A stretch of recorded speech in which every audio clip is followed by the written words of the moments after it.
local meteorologists that are doing a great job covering this storm. We're not going to do a weather forecast. We're just going to go straight to the information that you need. And when we're all done, if you have any questions, we'll be glad to answer any of those. So first of all, as I think most of you have reported, Duval County schools are going to be closed on Wednesday because of the expected icy conditions. And when that decision was made, that sort of went down the line. City offices, emergency operations centers partially activated. All City of Jacksonville offices will be closed on Wednesday. We'll have only essential personnel that are there. We're obviously concerned about having people on the roads, as all of you I know are as well in these conditions.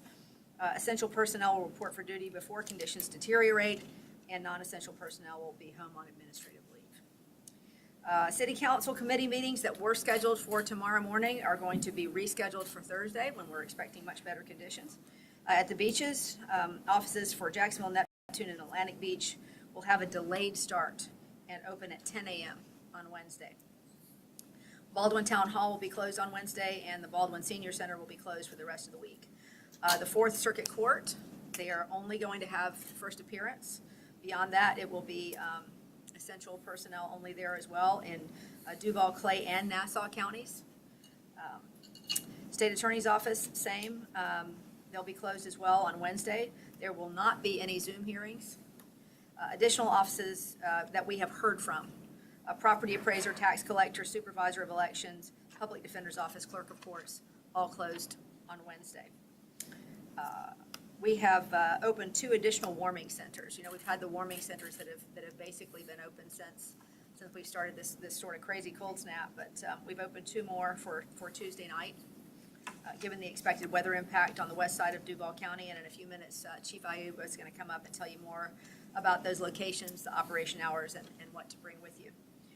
As far as trash pickup is concerned, the landfill is going to be closed on Wednesday, so all trash pickup scheduled then will be rescheduled for Saturday. Road safety. This is probably the most important thing I'll say tonight. The safest place to be, obviously, is at home. We're expecting the weather to start deteriorating as we get later into the night, and then overnight into early tomorrow morning. We're most concerned about ice on the roads. I don't know how many of you, most of you look very young, but I don't know how many of you were around in 1989, but I can tell you I still have PTSD from that experience. So we definitely don't want to see you on the roads having a bunch of slow motion accidents or worse. So please encourage everybody at home to stay off of the roads. The Florida Department of Transportation will be pre-treating state bridges to stop ice from forming. The city's Public Works Department has crews ready to respond to icy conditions encountered on city roads or bridges. So what you'll want to do, as we always tell you in any sort of storm situation, is please just call 630-CITY if you have an issue that is not emergent. The call center will be staffed overnight starting at 10 p.m. tonight and go through 5 p.m. Tomorrow. If citizens encounter icy road conditions or down power lines, they should report again to 630-CITY. JTA will have normal operation hours on Tuesday. Services will start at 9 a.m. tomorrow unless it's not safe to do so, and non-essential employees will work remotely. JTA is providing transportation to the warming centers free of charge. So anybody that needs to get to one of the warming centers, the buses are going to be running as long as it is safe to do so. Buses have detours around bridges, so the routes are not impacted. Jacksonville JAA, due to expected icy conditions, Jacksonville International Airport is actually going to cease airfield operations at 8 p.m. tonight. I know that during the hurricane season, we would tell you check with your airlines because they'll run as long as the airlines are still running. They're still running flights. But when it comes to ice, here we are simply just not really prepared to deal with it. And so out of an abundance of caution, the airport has decided to just go ahead and close. They plan to reopen at noon on Wednesday, when conditions should start to rapidly improve, as long as it's safe, obviously, to do so. Cecil, Craig, and Hurlong airfields will cease operations as well at, well, they did that at 5 p.m. today, and they will have the same scenario as the airport. JEA's downtown headquarters customer solution center will be closed on Wednesday.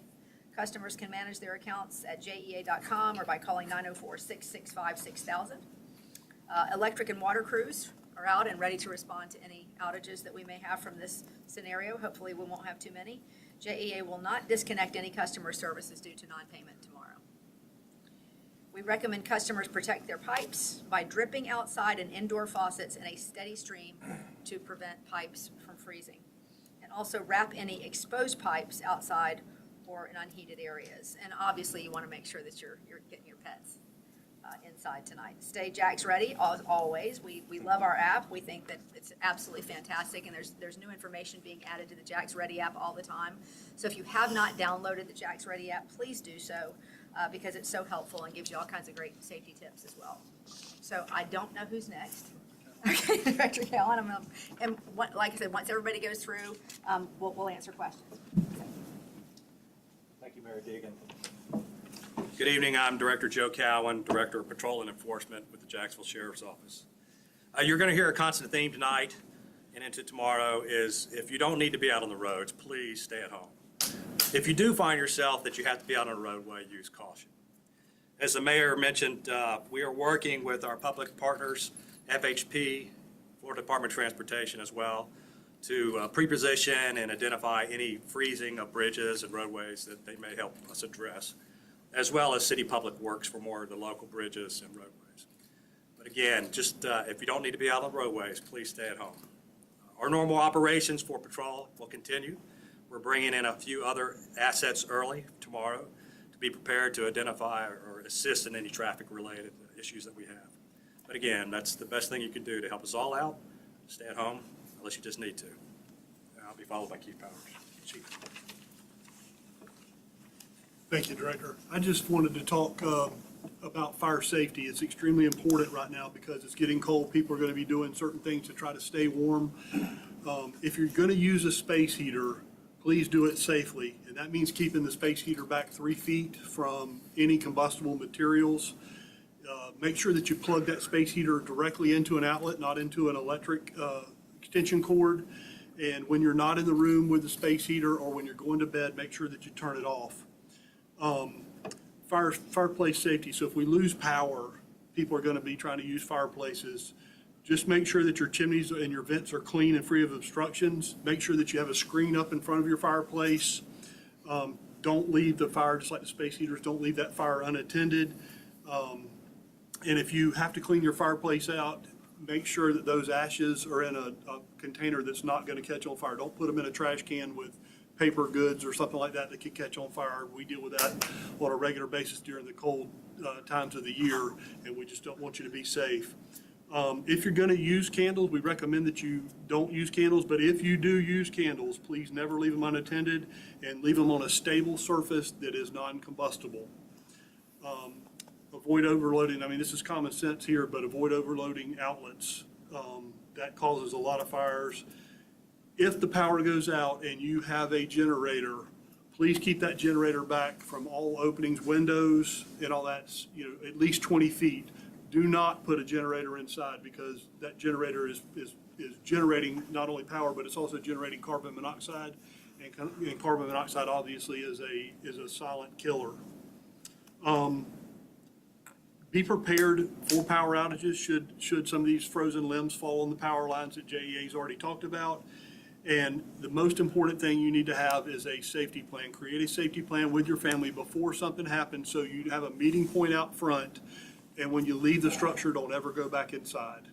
Okay, and with that, I'll turn it over to Director Ayub. Good evening. So with the expected impacts from this dangerously cold weather, we have expanded our Women's Center contingency plan to address the needs of our community. So 3 City of Jacksonville Women's Centers will be open from 9 p.m. tonight till noon tomorrow to the residents that do not have access to adequate heat. Those 3 locations: the Legend Center, that's 5130 Sutel Drive; Cecil Gym and Fitness Center at 13531 Lake Newman Street; and West Branch Library, 1425 Chaffee Road South. With the exception of the West Branch Library, which will be used as a women's center, all branches will close at their regular scheduled time tonight and will reopen the morning of Thursday, January 23rd. Please note that we have changed our original seasonal women's center plan for this storm in order to put the safety of our library employees first, given the dangerous road conditions that we are expecting. What to bring to the women's centers? First, let me say this. If you can get there early, as I said, 9 p.m. tonight, don't wait till midnight, 1 a.m., okay? Get there early.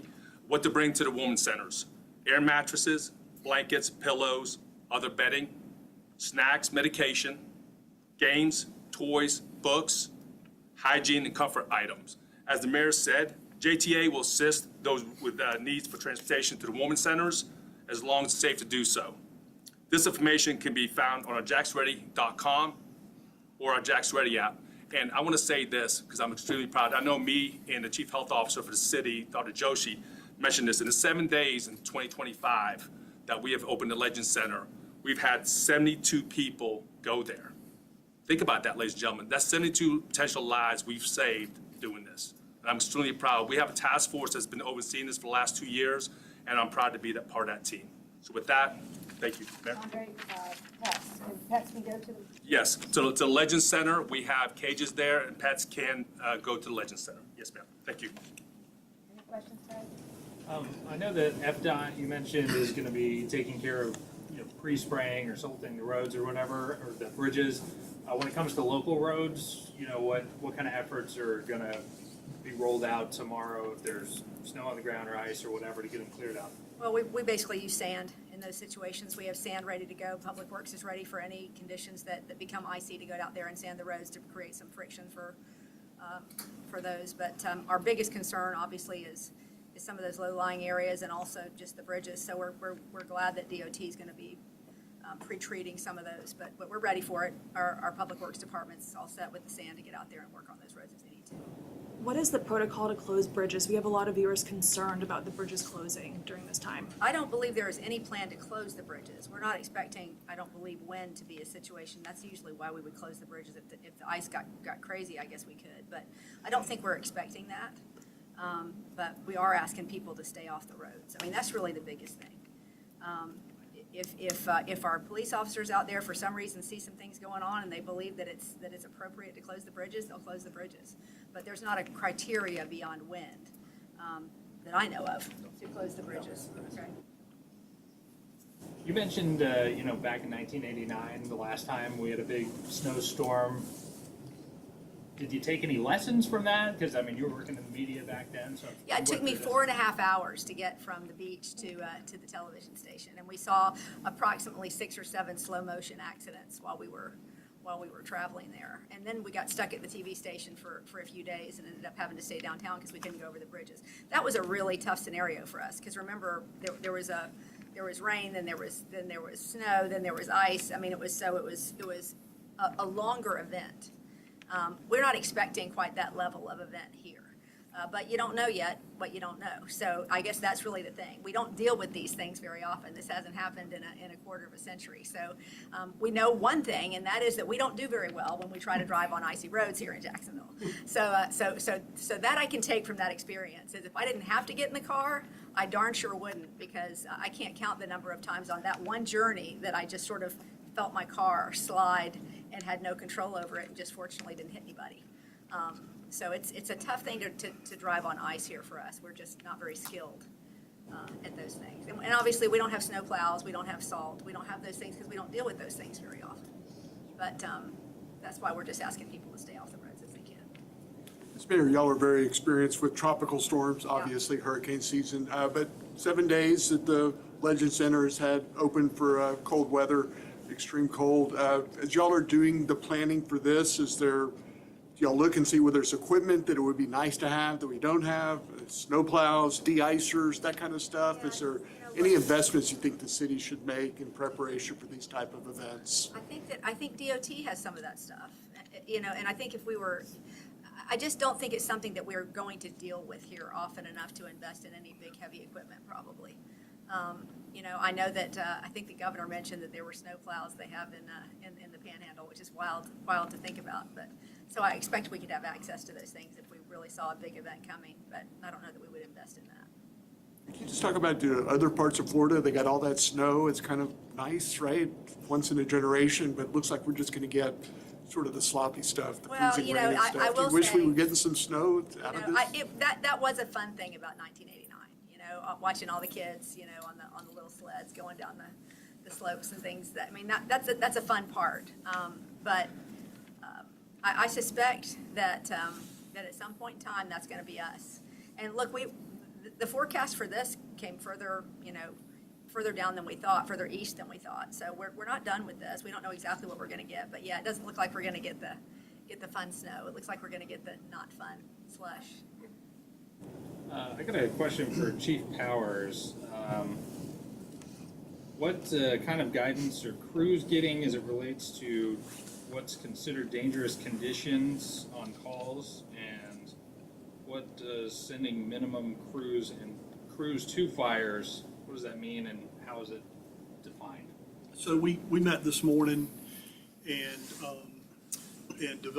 had our safety command develop a safety brief. We brought all of our riding chiefs in today, and they were briefed on that. They have since gone out and are briefing all of our crews about how to respond, what the response protocol is. We're going to put a chief in fire communications in the 911 center tonight that's going to help with the dispatch protocols.